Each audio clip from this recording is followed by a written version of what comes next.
आप सभी को जय मसीह की। इस वीडियो में जुड़ने के लिए आपका धन्यवाद है। अगर आपने अभी तक हमारे चैनल को सब्सक्राइब नहीं किया है तो जल्दी सब्सक्राइब करें और साथ ही में बेल आइकन को भी दबाएं ताकि आप हमारे अपडेट्स और वीडियोस मिलते रहें। सुसमाचार बांटने के लिए आप हमारी मदद कर सकते हैं। इसके लिए आप फेसबुक, ट्विटर और इंस्टाग्राम पर जुड़ें। आशा है आज का संदेश आपको आशीष देगा। हालेलुया। एक कहानी आखिर में हम आज प्रभु भोज में जाएंगे। मैं जानबूझ के इसको रोकना चाहता हूं ताकि हम इस प्रभु भोज में जाने से पहले अपने आप को तैयार करें और फिर परमेश्वर की मेज में हाथ लगाएं। एक बेटी थी, एक कहानी सुनाता हूं, उसको बहुत ध्यान से सुनना। तो वो अपने मम्मी को बर्तन धोते हुए देख रही थी तो अचानक से उसकी नजर मम्मी के बालों के ऊपर गई और 3-4 बाल उसकी मम्मी के सफेद थे। तो वो छोटी बेटी ने अपनी मम्मी से पूछा, मम्मी आपके बाल सफेद कैसे हो गए? तो मम्मी बहुत चालाक थी, तो मम्मी ने बेटी को बोला, बेटी जब जब तू शैतानी करती है और जब जब तू मैं ऐसा कुछ करती है जिससे मैं दुखी होती हूं, मैं रोती हूं, और जब जब मैं रोती हूं मेरा एक बाल सफेद हो जाता है। बेटी भी बहुत स्मार्ट थी, बोलती नानी के तो सारे बाल सफेद हैं। तो जिनको समझ में आ गई एक बार आमीन बोल सकते हैं। कई बार हम नसीहत दे रहे होते हैं, दबादब नसीहत दे रहे होते हैं, दबादब। हिंदुस्तान में और कुछ मिले ना मिले, खाने को मिले ना मिले, हर किसी के पास एक नसीहत जरूर है। जैसे ही बच्चा पैदा हो जाता है, बच्चे को ऐसे दूध नहीं पिलाना, ऐसे दूध पिलाना, थपकी मारना, उल्टा करके टांग देना। और जब कोई बच्चा रो रहा होता है ना, कोई हाथ लगाने नहीं आता। नसीहत सब देंगे, ठीक है। आपका वजन बढ़ गया, कोई प्रॉब्लम नहीं, नींबू पियो, शहद पियो, ये पियो, वो पीने के बाद और वजन बढ़ गया। सबको नसीहत देना आता है, मगर एक्चुअली कई बार हम भी यही कर रहे होते हैं, सबको सब कुछ बता रहे होते हैं। वो तकलीफ हमें नहीं मालूम, वो दर्द हमें नहीं मालूम, मगर हमको कुछ फंडा मालूम है। धर्म ने, जो रिलीजन है, उसने हमारे को ऐसा ही बना दिया। आज मैं चाहता हूं कि हम उससे बाहर देखें, क्योंकि मैं एक धर्म में था, वहां पर मैं अपने खुदा को नहीं जानता था, मगर हां टीका जरूर लगाते थे, मंगलवार को मंदिर की घंटियां बजाते थे और भीख मांगते थे किसी तरीके से केमिस्ट्री पास करा दे। तो ये मेरा रिश्ता था जिसको मैं परमेश्वर बोलता था। मगर जिस दिन से मैंने जिंदा खुदा को जाना, मेरी लाइफ में एक चेंज आया, और वो चेंज मैं आप सभी के साथ ही बांटना चाहता हूं। अगर आपके पास आपके बाइबल्स हैं तो उसको इफिसियों की जो पत्री है उसका पहला अध्याय 4 से लेकर 7 तक हम पढ़ेंगे। जैसा उसने हमें जगत की उत्पत्ति से पहले उसने चुन लिया कि हम उसके निकट प्रेम में पवित्र और निर्दोष हों। आपको चुना गया है ताकि आप परमेश्वर के प्रेम में रहें, उसके निकट रहें। उसके निकट जाना आसान नहीं है, क्योंकि पापी उसके निकट नहीं जाता। उसने चुन लिया है ताकि आप प्रेम में हो, आप निर्दोष हो, आप उसके निकट हो। क्या ये खुशी की बात नहीं है? कितने लोग पर्वतों को चढ़ते हैं नंगे पांव, 9-9, 10-10 दिन अभी भूखे रहने वाले हैं, मगर क्या वो परमेश्वर के निकट हो सकते हैं? हम अपनी खामियों के साथ, अपनी कमियों के साथ हम परमेश्वर के निकट हैं। क्या ये बात नहीं है? क्या प्रिविलेज नहीं है? वो हमें निकट बुलाने वाला परमेश्वर है। कोई तो कहे हालेलुया। और आप जब उसके निकट होते हैं तो आपको चीखने की जरूरत नहीं, आप फुसफुसा के भी बोल सकते हैं, मैनू ये लोड़ है, पूरी हो जाएगी। हालेलुया। और अपनी इच्छा के भले अभिप्राय के अनुसार हमें अपने लिए पहले से ठहराया कि यीशु मसीह के द्वारा हम उसके लयपालक पुत्र हो, यानी गोद लिए हुए हो, कि उसके उस अनुग्रह की महिमा की स्तुति हो जिससे उसने हमें प्रिय में सेंतमेंद दिया है।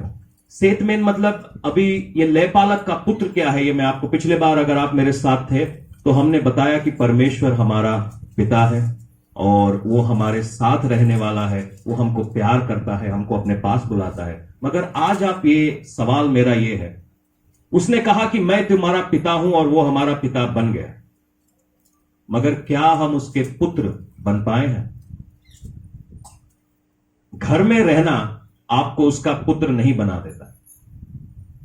हो सकता है हम अच्छे विश्वासी बन पाए हैं, हमको मालूम है जय मसीह की कहां बोलना है, हमको बाइबल की आयतें मालूम है और हमको बहुत सारी चीजें मालूम है, मगर क्या हम उसके बेटे बन पाए हैं? आज हम इस सवाल को देखेंगे। हम विश्वासी बन गए हैं, मसीह बन गए हैं, मगर क्या आप परमेश्वर का बेटा या बेटी बन पाए? आप एक तोते को लीजिए और तोते को एक पिंजरे में रख के उसको दिन रात बाइबल सुनाइए, वो बाइबल बोलने लगेगा। हम में से भी बहुत सारे लोग बाइबल बोलते हैं, मगर तोते और हमारे बीच में कोई फर्क है?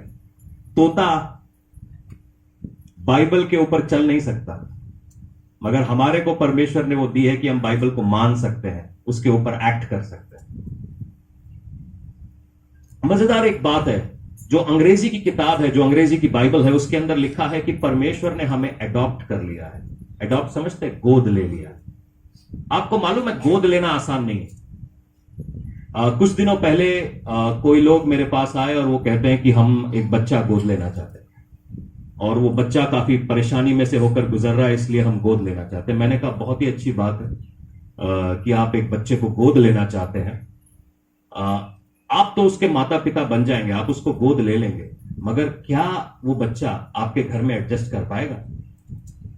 क्या वो बच्चा आपके तौर तरीकों को सीख पाएगा? क्योंकि अभी उस बच्चे की उम्र एक पर्टिकुलर उम्र थी।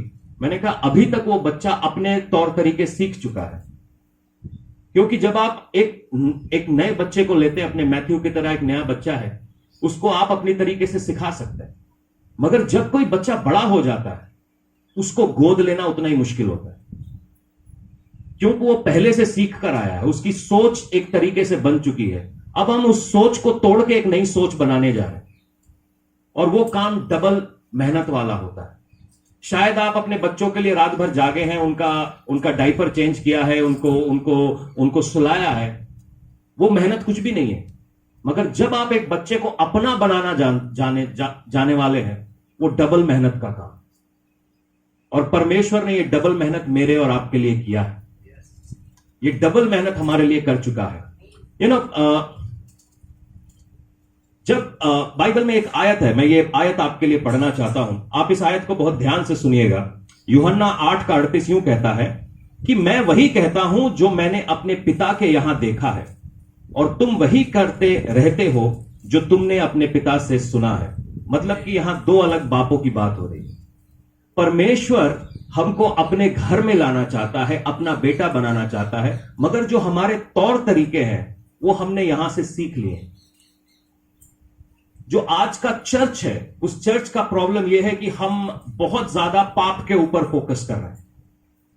मैं आज आपसे बोल रहा हूं, आज अपने जो हालात हैं, अपने जो मुश्किलें हैं, अपनी जो कमजोरियां हैं, उसके ऊपर फोकस करना बंद करिए।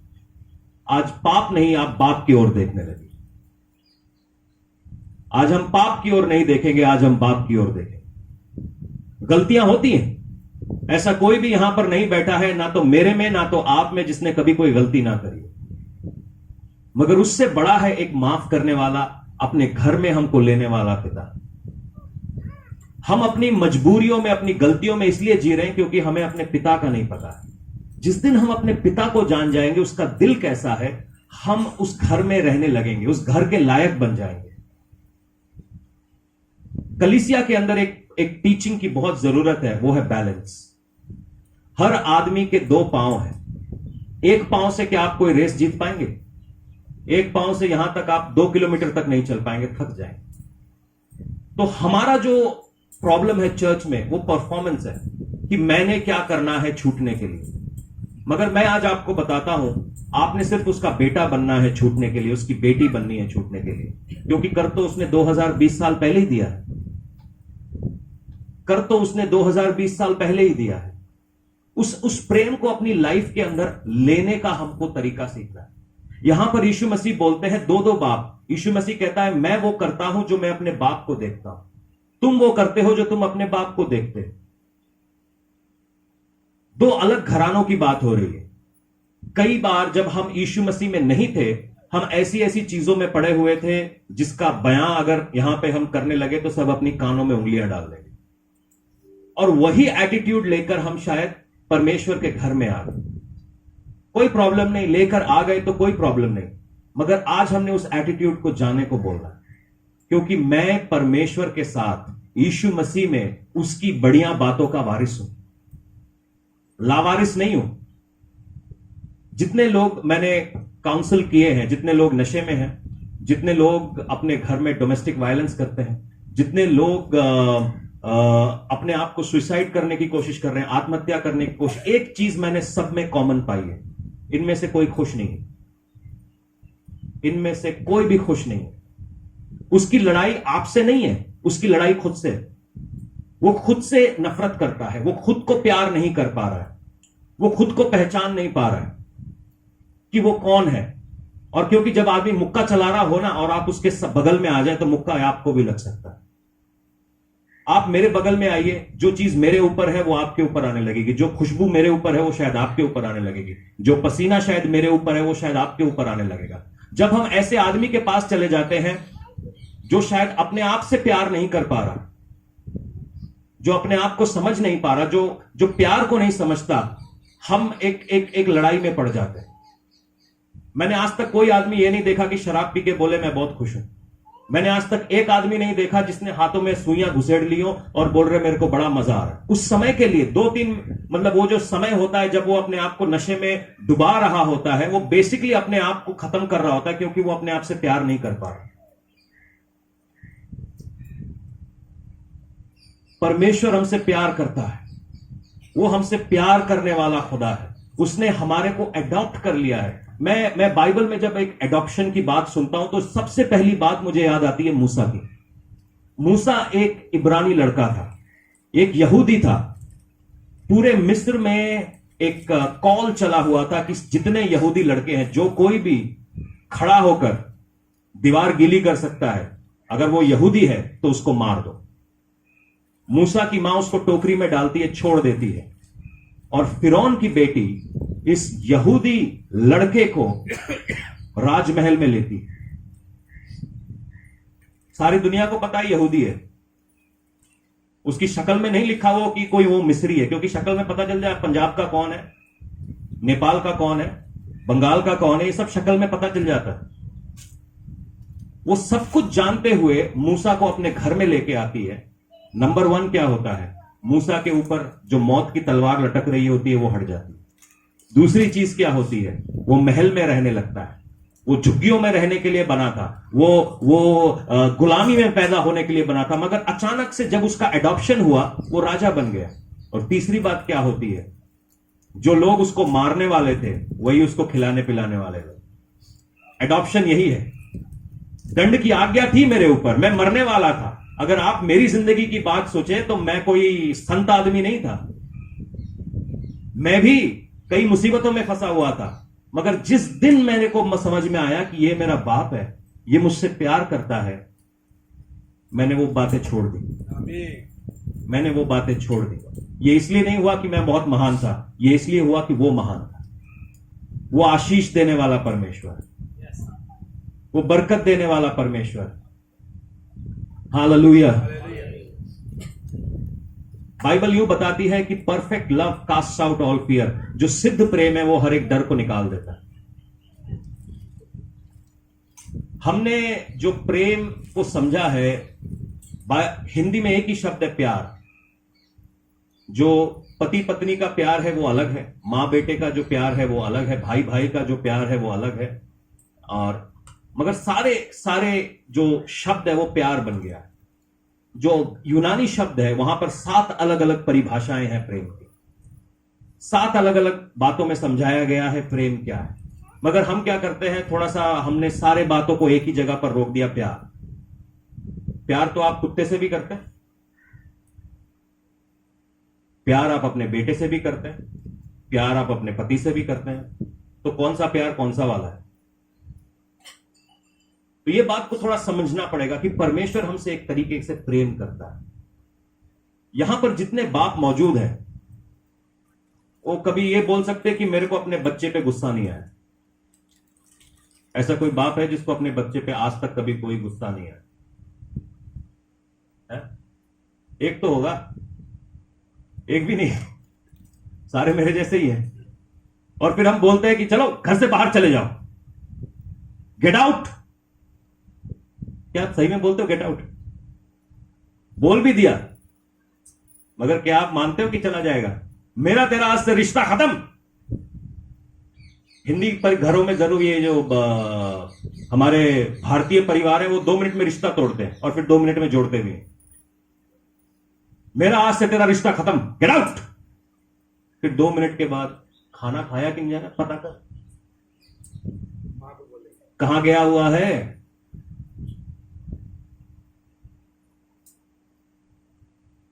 एक बाप का दिल बड़ा अजीब दिल है। एक बाप का जो दिल है वो जब आप बाप बनेंगे तभी आप समझ पाएंगे, वो एक अलग है। हम शायद दिखा नहीं पाते, हमको दिखाना आता नहीं क्योंकि हमारे सिस्टम में नहीं है। मां आपको गले में लगाकर रो सकती है, हाय नहीं मेरा लाल, मेरा सोना, मेरा मुंडा, मेरा ये। बाप ऐसा कभी नहीं करता। बाप कभी भी देखेगा तो यार इसके साथ मैं झगड़ा कैसे करूं, इसके साथ मैं फाइट कैसे करूं। पता है फाइट करने से क्या होता है? तो तगड़ा होता है। रेसलिंग आप मतलब जो बॉक्सिंग किट है ना, वो बॉक्सिंग किट को गले लगा के आप बॉक्सिंग नहीं सीख पाएंगे। आपको लड़ना पड़ता है, लड़ने पर मार पड़ती है। बाप सिखाने वाला है और सिखाना आसान नहीं है, सिखाना आसान नहीं है। परमेश्वर का एक इंपॉर्टेंट कमांडमेंट है जो नए नियम में वो कमांडमेंट दिया गया है, वो मत्ती 22 के 37 में हम पढ़ेंगे। परमेश्वर जब हमको अडॉप्ट करता है, परमेश्वर जो हमको अपने घर पे लेकर आता है, तो वो हमसे एक उम्मीद लगाता है। मत्ती 22 के 37 को हम मिलकर पढ़ेंगे। अगर आपके पास आपकी बाइबल्स हैं तो उसको जल्दी ले लीजिए, क्योंकि हम इसको जल्दी जल्दी जल्दी जल्दी सब चीजों को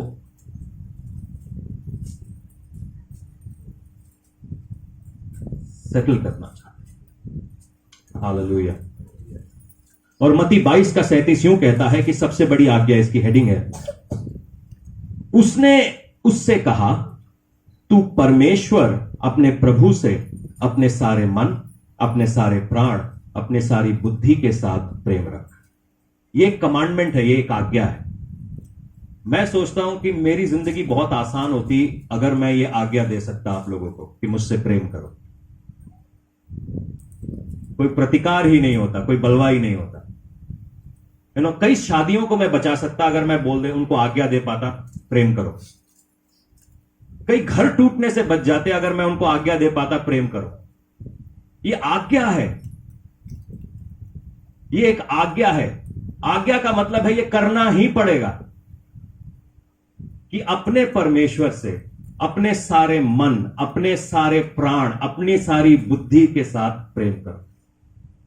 अगर आप मेरे परमेश्वर के घर में एक बेटे या बेटी के रूप में आ गए हैं तो आपके पास एक आज्ञा है, और यही सबसे बड़ी आज्ञा है कि आप अपने परमेश्वर से अपने सारे प्राण, अपने सारे मन, अपने सारी बुद्धि के साथ उसके साथ प्रेम करें। ये पंजाब में ऐसा नहीं होता, मगर शहरों में जब मैं कॉलेज में पढ़ा करता था, हर किसी की कम से कम 2 या 3 गर्लफ्रेंड्स हुआ करती थी। एक होमवर्क करने के लिए, असाइनमेंट जिसकी लिखावट अच्छी है उसको करके रखा है। ऐसे बॉयफ्रेंड भी होते थे मॉल ले जाने के लिए, ठीक है, जिसके बाप के पास पैसा है, गाड़ी है। कभी झगड़ा वगड़ा हो जाए तो एक डोले वाला जाट चाहिए हमको, ठीक है, वो एक है। तो सबने जुगाड़ बना रखा था, ठीक है। उसकी 3 गर्लफ्रेंड थी। एक मेरा दोस्त था, उसकी 3 गर्लफ्रेंड। और मैं कह रहा तेरे पास टाइम कितना है? हमारे पास टाइम ही नहीं होता कि हम मतलब अपने घर वालों से बात करें। तो तीनों को कैसे एंगेज करके रखा हुआ है? कहता मैं सारी चीजें दिमाग पे नहीं लेता, टाइम पे लेता हूं। मैंने कहा वो कैसे? कहता जब मेरे को उससे काम है मैं उससे रोमांटिक बातें कर लेता हूं, जब मेरे को फलां वाली से काम है मैं तब उससे रोमांटिक बातें कर लेता हूं। क्योंकि अब उसने आगे एक बड़े कॉलेज में जाना था, तो उसने कॉलेज की जो बोर्ड होता है कॉलेज का, उसकी बेटी से बात करता था वो। तो कहता अगले साल मैं उसकी ओर पूरा फोकस लगाऊंगा क्योंकि मेरे को फलां कॉलेज में पीएचडी करने जाना। मैं क्या तेरी लाइफ सेट है यार, हम बेवकूफ रह गए। तो कई लोग ऐसे प्यार करते हैं, और हम भी शायद कहीं ना कहीं परमेश्वर से ऐसे ही प्यार करते हैं। जब सानू लोड़ पई तब याद करते, जब लोड़ नहीं पई तो कल मिलता हूं, आज आईपीएल आ रहा है, धोनी सेंचुरी करने ही वाला है। धोनी ने सेंचुरी किया, तुम्हें क्या मिला? उसके घुटनों पे बैठोगे, उसके पांवों पे बैठोगे, तुम्हें तब कुछ मिल सकता है। कोहली ने 4 ऑडी रखी हुई है, तुम्हारे को क्या मिला? वो खेले जा रहा है, तुम देख के ताली बजा रहे हो, तुम्हें कुछ तो मिलना चाहिए। आज सास भी कभी बहू थी में आखिरी एपिसोड है, सुमेर का चेहरा बदलने वाला है। सुमेर का चेहरा कल भी देख लेना, तुम उसके कदमों में बैठोगे, तुम्हारा चेहरा बदल जाएगा। हमारा जो रिश्ता हो गया परमेश्वर के साथ, कई बार शायद मतलब का हो गया। जब हमें मतलब लगता है तब हम परमेश्वर के पास आते हैं। परमेश्वर का कमांडमेंट है, कमांडमेंट का मतलब ये करना ही है, इसके अलावा कोई चारा नहीं। आपको अपने परमेश्वर से प्रेम करना ही है, उसके अलावा कोई चारा नहीं। कमांडमेंट का मतलब यह है कि आपको करना ही पड़ेगा। दूसरी बात, आप इसलिए बनाए गए कि आप कर सकते हैं। मैं किसी ऐसे आदमी को वो काम नहीं दूंगा जिसके लिए वो फिट नहीं है। मैं आप में से किसी को नहीं बोलूंगा जाके हवाई जहाज उड़ाओ, क्योंकि मुझे मालूम है कि धारीवाल की सड़कों में आप मोटरसाइकिल नहीं चला सकते, हवाई जहाज कहां से उड़ाएंगे। मगर मैं वो काम जरूर बोलूंगा कि जो आप कर सकते हैं। परमेश्वर भी हमको वही करने को देता है, उतना ही देता है जो हम कर सकते हैं। ये कमांडमेंट है कि आप मुझसे प्रेम करिए, क्योंकि जब आप परमेश्वर से प्रेम करने लगते हैं तो सबसे पहले जो प्यार होता है वो आप खुद से प्यार करने लगते हैं। क्योंकि मैं उसकी सूरत और उसकी सीरत में बना हूं, मैं उसका बेटा हूं, वो मेरे जैसा दिखता है, मैं हूं, उसने मुझे ये काम दिया है। मैं खुद से प्यार करने लगा, मैं खुद को जानने लगा। मेरी जिंदगी भी कोई खास अच्छी नहीं थी, मैं बड़े नफरत में था, मैं बड़े नफरत में था। आज मेरी शक्ल शायद बदल गई है। कुछ लोगों को मैंने अपनी ड्राइविंग लाइसेंस पे अपनी शक्ल दिखाई थी, अब मेरा ड्राइविंग लाइसेंस भी बदल गया है। मैं खुद अपने में नहीं, ये मैं हूं। तू मुझसे पंगा लेगा, मैं तेरे को तब तक मारता रहूंगा, या तो तू नहीं या मैं नहीं। इतनी नफरत थी, हालात ऐसे हो गए थे, ऐसा शैतान ने मुझे कर दिया था। मगर अब मुझे तुम कुछ भी करते रहो, आई लव यू। हां, मगर मेरी सीमा है आई लव यू की। आई लव यू की सीमा है कि तुम मुझे धोखा दोगे, फिर still I love you, but मैं तेरे पीछे नहीं आने वाला। तुम मेरे साथ बदतमीजी करोगे, आई लव यू, मगर मेरी लेवल है, क्योंकि आई लव यू का लेवल है। मैं एक इंसान हूं, यीशु मसीह नहीं हूं। क्योंकि जो एक्सप्रेशन ऑफ गॉड्स लव है वो जीसस ही है, वो यीशु मसीह ही है। हम सोचते हैं जो प्रेम का चिन्ह है वो दिल है, वो एक दिल। वैलेंटाइंस डे के दिन कई लड़के दिल वाला गुब्बारा लेकर घूमते हैं, दिल होता है ऐसा। वो पता नहीं वो दिल बना कैसे। जब मैंने बायोलॉजी की क्लास में देखा तो दिल बड़ा बदसूरत सा दिल था, बड़ा अजीब सा दिल था, उसके अंदर 4-4 नालियां निकली हुई थी। मगर पता नहीं किस क्रिएटिव आदमी ने वो दिल ऐसा बना दिया। वो ऐसा देखा आपने दिल कैसा बनता है पिक्चरों में, वो ऐसे ऐसे, फिर उसके बीच में से एक तीर भी निकलता है और उसमें लिखा होता है लव। मगर एक्चुअली में वो प्यार की निशानी नहीं है। अगर आपको प्यार की निशानी देखना है तो क्रूस की तरफ देखिए, प्यार की निशानी वो है। मारना आसान है, सही में मुझसे अगर पूछें तो मारना कितना मुश्किल है। किसी को मारना बड़ा मुश्किल नहीं है, मार खाना मुश्किल है। और ये जानते हुए कि आप 1 सेकंड में स्वर्गदूतों को अपने लिए बुला सकते हैं, तब भी चुपचाप रह के मार खाना उससे भी ज्यादा मुश्किल है। एक तो 4 आदमियों ने घेर लिया, मार खा रहे, भाई कल बताऊंगा तुझे, अभी तो पीट ले। मगर एक ये है कि मैं 1 सेकंड में अपने लिए स्वर्गदूतों को बुला सकता हूं। वो प्यार है, वो प्यार है। यीशु मसीह को मालूम था कि वो किस दर्द के थ्रू जाने वाला था। आपको मालूम है प्यार आसान नहीं है। कितनों को मालूम है प्यार आसान नहीं। सारे शादीशुदा आदमी ना फटाक तो क्यों उठा रहे, तेरी तो शादी भी नहीं हुई, क्रिस पहले उठा रहा है। जितने शादीशुदा आदमी है या शादीशुदा औरतें, उन सबको मालूम है प्यार आसान नहीं है। क्योंकि जब पहले दिन हम मिलते हैं तो मतलब एक्साइटमेंट में I love you, I do, बस किसी तरीके से बस खत्म हो, हम हनीमून के लिए निकले, किसी तरीके से ड्रामा बंद हो। और जैसे ही हनीमून खत्म, डार्लिंग तुम्हें चाय बनाना नहीं आता? मेरे को तो सवेरे मम्मी चाय देती थी। तो डार्लिंग आप मुझसे प्यार नहीं करते, खुद चाय बना लो और मुझे भी दे देना। खैर प्रभु का धन्यवाद हो, नेहा को खाना बनाना आता था, नहीं तो हम भूखे मर जाते थे। जब हम कल रात को मैं फेसबुक लाइव पर था और मैं हम रिश्तों के बारे में बात कर रहे थे, तो जब हम किसी से शादी करने जाते हैं ना, इतनी एक्साइटमेंट होती है, मतलब मैं क्या बताऊं, जिसने शादी करी है उसी को पता है। कपड़े खरीदने जाओगे ना, किसी औरत ने कभी कपड़े खरीदने हैं तो 4 बार 40 ड्रेस बदल के देखेगी, मगर ब्याह करना है तू नहीं करा, आज करा, आज नहीं कराना तो मैं नस जाना काफी। डिस्काउंट में ड्रेस मिल रहा है मैडम, 70% डिस्काउंट है। अच्छा, जाके शॉप अंदर जाके चेक करना 10 बार, इधर उधर फोटो खींच के अपने दोस्तों को भेजेगी, अच्छा लग रही हूं नहीं लग रही हूं। हाँ, दोस्त 10 लाइक्स आ गए तो फिर ड्रेस खरीद सकते हैं, मगर पति ढूंढना है तो उसके लिए इतना टेस्टिंग नहीं करते। पत्नी ढूंढनी है उसके लिए तो बिल्कुल टेस्टिंग नहीं होती है। वो एक बार मेरी तरफ हंस के देख ली है, वो कहती है मेरे बिना वो मर जाएगी। बेटा तू शादी कर, वो धीरे धीरे तेरी जान निकालेगी। या पास्टर हो, सच्चाई बोलना जरूरत है, इसलिए जो भी ब्याह करने वाले हैं पहले मुझसे मिले और अपने जिससे भी शादी करने वाले उसको भी मेरे तक लेकर आए, फिर हम कड़े सवालों के ऊपर बात करेंगे। क्योंकि मैकडॉनल्ड का बर्गर खा के आप शाम निकाल सकते हो, जिंदगी नहीं, है कि नहीं? जो असली प्रेम है वो दर्द देता है। जितनी माँ यहां पे बैठी है, जितने बाप यहां पर बैठे, वो जानते हैं आप कितना दर्द उठाते हैं अपने बच्चों के लिए। जो असली प्रेम है वो आपको कई बातों को चुपचाप सहने के लिए मजबूर करता है। आप कहना भी चाहते हो मगर अंदर ही अंदर उस बातों को कह नहीं पाते। प्रेम कीमती है, वो आपसे कीमत लेता है। हमने बाहर मच्छियां पाली हुई हैं, उनको भी देखभाल करने के लिए हमें टाइम लगता है, उनको संभालना पड़ता है। पानी का टेम्परेचर सही है कि नहीं है, टाइम लगता है। कुत्ता भी पालोगे तो उसको खिलाना पड़ेगा। हर रिश्ते के अंदर आपको समय दर्द होगा। प्रेम आसान नहीं है, हर किसी के बस की बात नहीं है। आपको जगत की शुरुआत से चुन लिया ताकि आप प्रेम के एम्बेसडर्स बनो। आज कोई बेटा घर के बाहर जाके कोई काम करता है तो बाप क्या बोलता है, मेरा नाम खराब हो गया। क्या हम ये काम सोचते नहीं है कि हमारा एक पिता है जिसने हमें अपने घर में जगह दी है, जो हमको वारिस बनाना चाहता है, हम उसके नाम को खराब ना करें।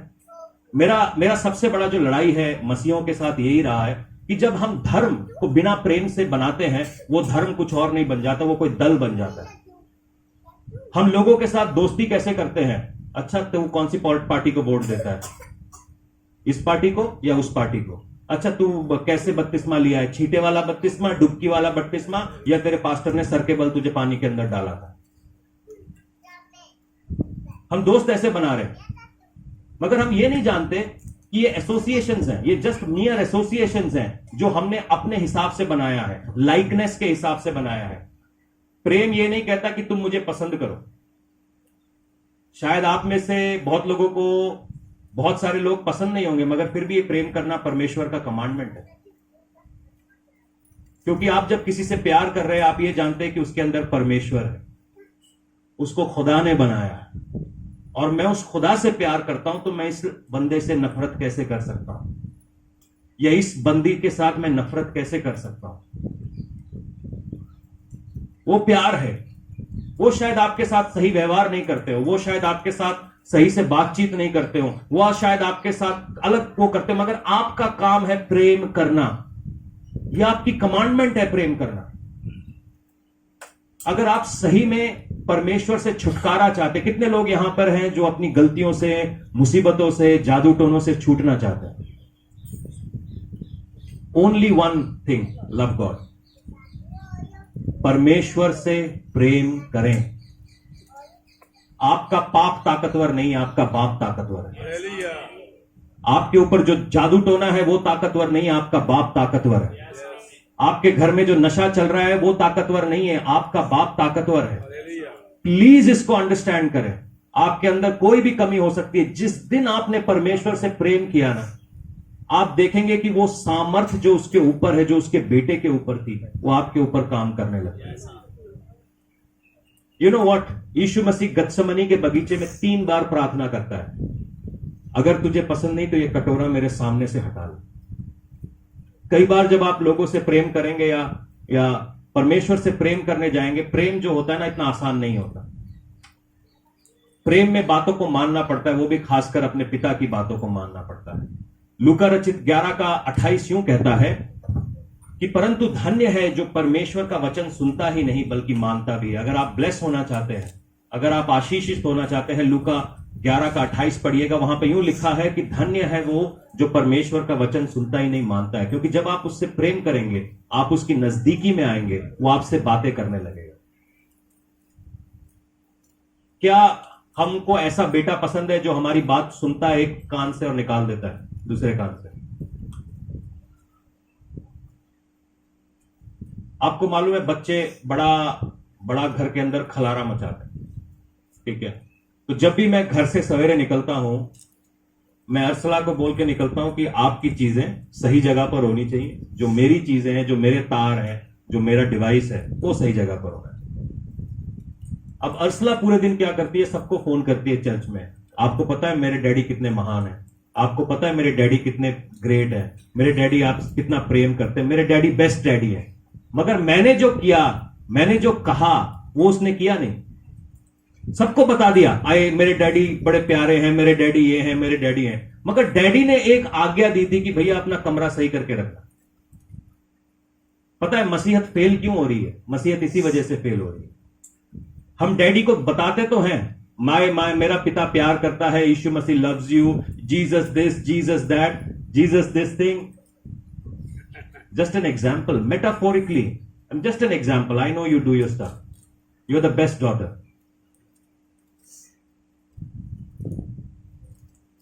या उदाहरण के तौर पे मेरी बेटी सबसे बेस्ट है।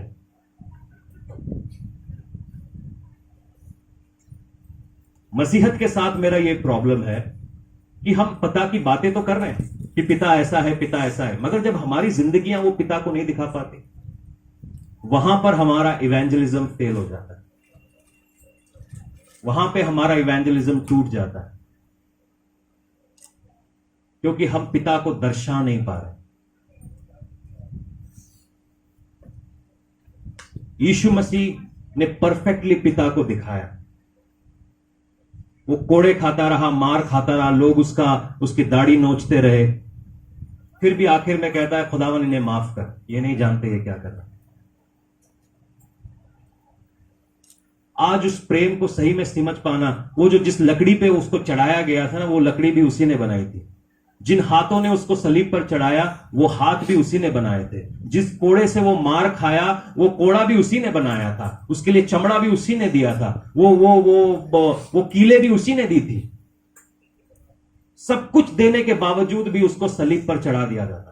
उसका गुनाह क्या था? क्या वो मुर्दों को जिंदा करता था? उसका गुनाह क्या था? क्या वो कोड़ियों को चंगा करता था? उसका गुनाह क्या था? कि वो पापियों को सही रास्ता दिखाता था? ये उसके गुनाह थे।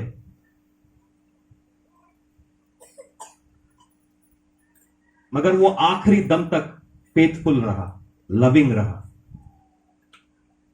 आज हम उस प्यार को अपनी जिंदगी में इनवाइट करना चाहते हैं।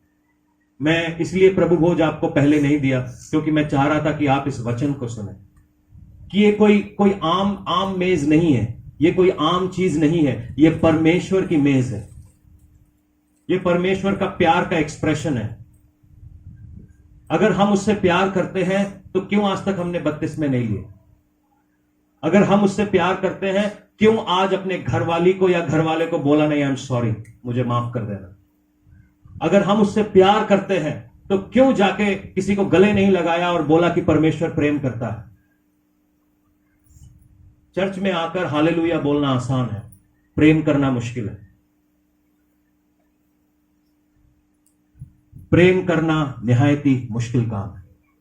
आज मैं आपको चैलेंज करना चाहता हूं कि परमेश्वर के प्रेम को अपनी जिंदगी में लाइए। खुद से पहले प्रेम करिए। खुद से पहले प्रेम का मतलब नहीं कि सेल्फिश बन जाए। प्रेम स्वार्थहीन है। मैं प्रेम का परिभाषा आपको दे देता हूं इससे पहले कि आप भूल जाएं। 1 कुरिन्थियों 13 को खोलेंगे, ठीक है? सब खोलिए, आपके पास बाइबल्स हैं। आज हम देखना चाहते हैं प्रेम क्या होता क्या है। प्रेम का मतलब शारीरिक संबंध नहीं है। प्रेम का मतलब किसी को अपनी स्कूटर के पीछे बिठाकर घुमाना नहीं है। प्रेम का मतलब अपने हाथ में उसके नाम का टैटू बनाना नहीं है। प्रेम का मतलब आई लव यू किरण बोलना नहीं है। फिलहाल यहां कोई किरण नहीं है। प्रेम का मतलब जैसे पिक्चरों में दिखाते हैं ना, डिस्को में डांडिया करना, वो नहीं है। प्रेम का मतलब कुछ और है। आइए 1 कुरिन्थियों 13 को सबने निकाल लिया। पंजाबी में भी एक बंदा मुझे पंजाबी में भी चाहिए। बाइबल यूं कहती है 1 कुरिन्थियों 13 में, अगर आपको प्रेम की परिभाषा नहीं मालूम है, क्योंकि प्रेम शायद बहुत लोगों के लिए अलग है। बहुत सारे लोग यहां बैठे हैं, बोले मेरे पापा ने आज तक मुझको हंस के कभी नहीं बोला, आज तक मेरी मां मुझसे कभी हंस के बात नहीं करती है। मगर मैं आज आपको बोलना चाहता हूं, उन सब के बावजूद भी आप कौन हैं, क्या हैं, आपने क्या गुनाह किए हैं, इससे परमेश्वर को कोई लेना देना नहीं है। खुदावन जब भी आपको यीशु मसीह के लहू के थ्रू देखता है, उसको यीशु मसीह नजर आता है। Okay, let's read it.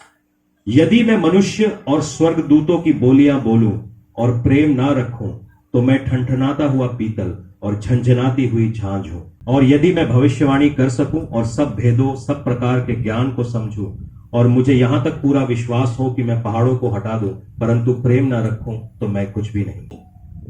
आत्मिकता और प्रेम का कोई मेल नहीं। आप अन्य भाषा बोल सकते हैं, आप भविष्यवाणी कर सकते हैं, आप बहुत कुछ कर सकते हैं, मगर बेटा होने का सही मतलब है कि आप सर में प्रेम करने वाले हो। कई बार लोग कंफ्यूज हो जाते हैं, ओ किन्नी अच्छी बाइबल खोलता है, मैं इन्हां दे नाल ही ब्याह करना, किन्नी सोहनी वर्शिप करता है, किन्ना बढ़िया ड्रम पीटता है, ब्याह कर फिर तेरे को भी पीटेगा। एनी विच वेज मैं ये बोल रहा हूं, डोंट ले हैंड्स ऑन वुमेन। औरतों के ऊपर हाथ उठाना सबसे बड़ी कमजोरी है। अगर आप यहां पर हैं, बॉयज, लड़के लोग, औरतों के ऊपर हाथ उठाना सबसे बड़ी कमजोरी है। कमजोर आदमी ऐसा करते हैं। जो प्रेम वाले आदमी हैं वो चुप रहते हैं, और चुप्पी में भी बहुत सारी बातें हो जाती हैं। ठीक है जी।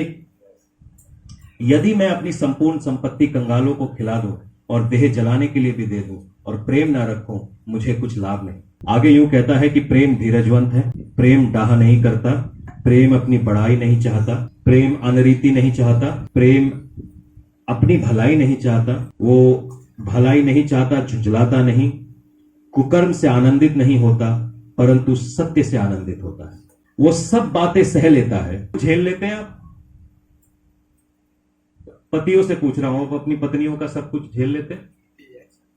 पत्नियों से पूछ रहा हूं, क्या आप अपने पतियों, एक आदमी मिला है, अंकल सल्यूट है,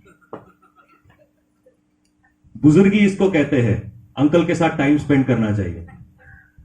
ठीक है, पत्नियों से पूछ रहा हूं, क्या आप अपने पतियों का सब कुछ झेल लेते हैं?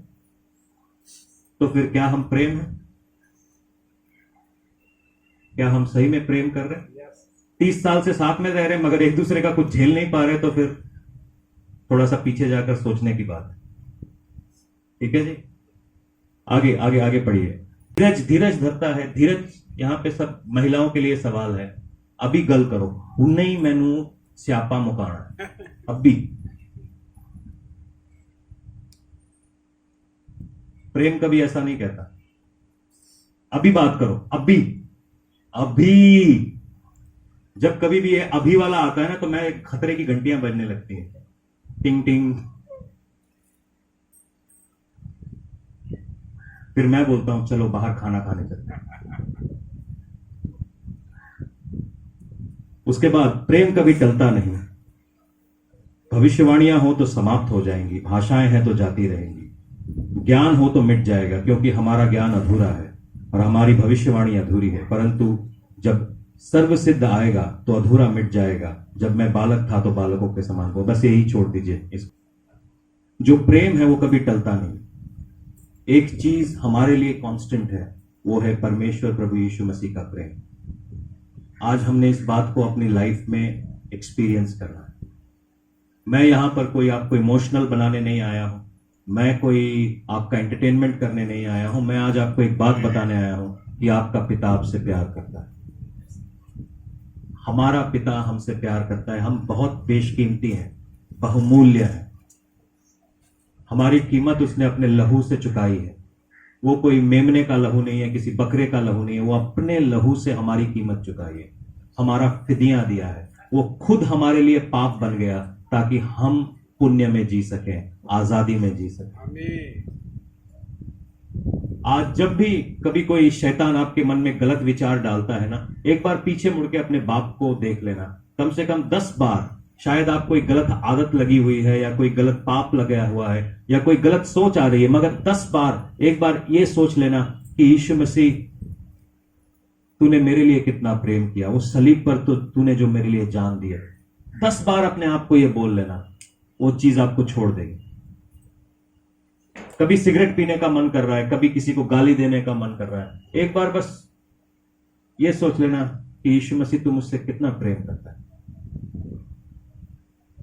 मैं कैसे अपने मुंह से किसी को गाली दे सकता हूं, बद्दुआ दे सकता हूं, क्योंकि ये मुंह तो आशीष देने के लिए बना है। कोशिश करो इसके बारे में सोचने की कि मैं उसके प्रेम को दर्शाने वाला बेटा बेटी हूं। मेरा पिता मुझसे कितना प्रेम करता है। मैंने अपने जो भाई बहन हैं, जो लोग मेरे आजू बाजू दिए, उनसे कितना प्रेम करना है। आइए हम प्रार्थना में जाएंगे। हालेलुया।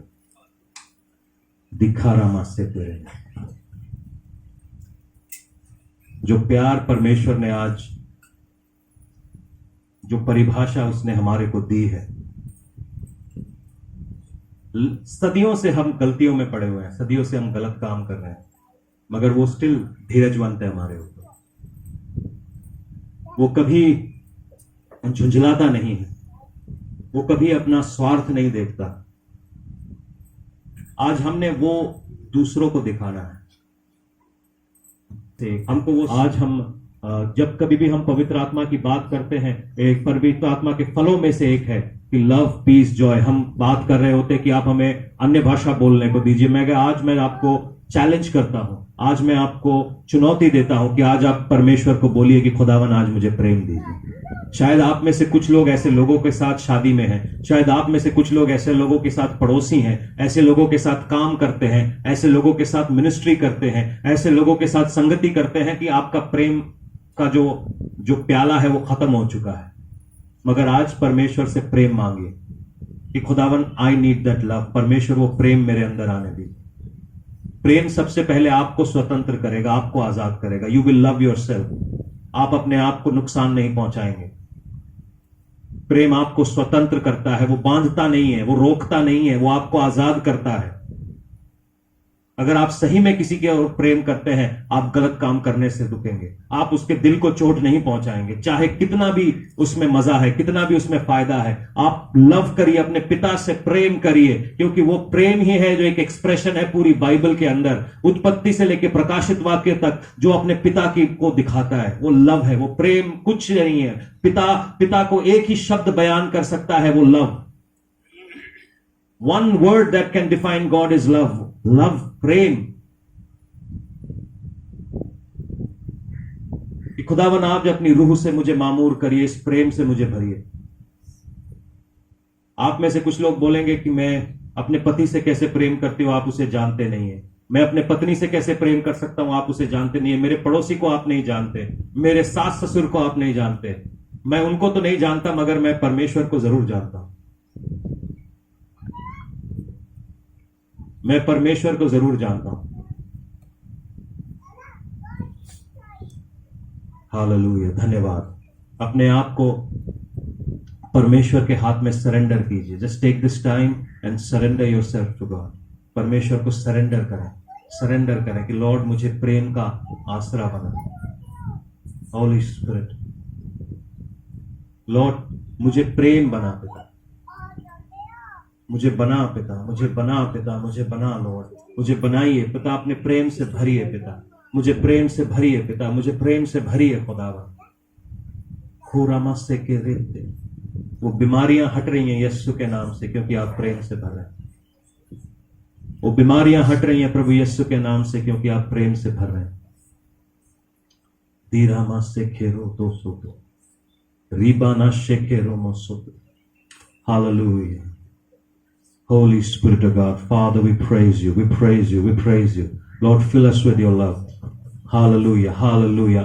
अपने अपने अपने अपने हालातों से मैं कितना बुरा हूं और मैं कितना गलत हूं, ये सब आपको पता है, मगर मैं आज आपको ये बताता हूं कि आपका पिता कितना सही है।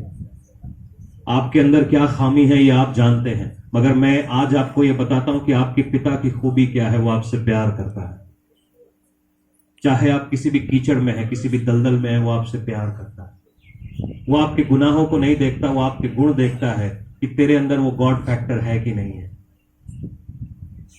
आप श्रापित नहीं है, आप ब्लेस्ड हैं, क्योंकि यीशु मसीह ने आपके श्रापों को उठा लाया। वो आपसे प्रेम करता है।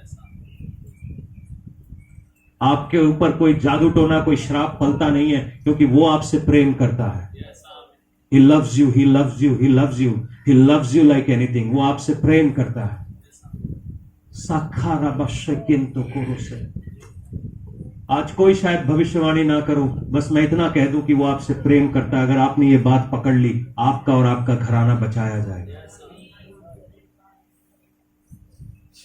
आज परमेश्वर से ये प्रार्थना कीजिए, लॉर्ड मैं आपके प्रेम को महसूस करना चाहता हूं। आपने शायद आज तक लोगों के गुस्से को महसूस किया है, उनके फ्रस्ट्रेशन को महसूस किया है, उनके गाली गुत्थार को महसूस किया है, मगर मैं आज चाहता हूं कि आज आप परमेश्वर के प्रेम को महसूस करें।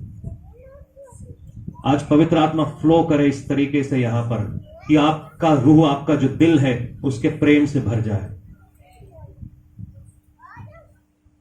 तूने मुझे आगे पीछे घेर रखा है, अपना हाथ मुझ पर रखे रहता है। तूने मुझे आगे पीछे घेर रखा है, Yes, Lord.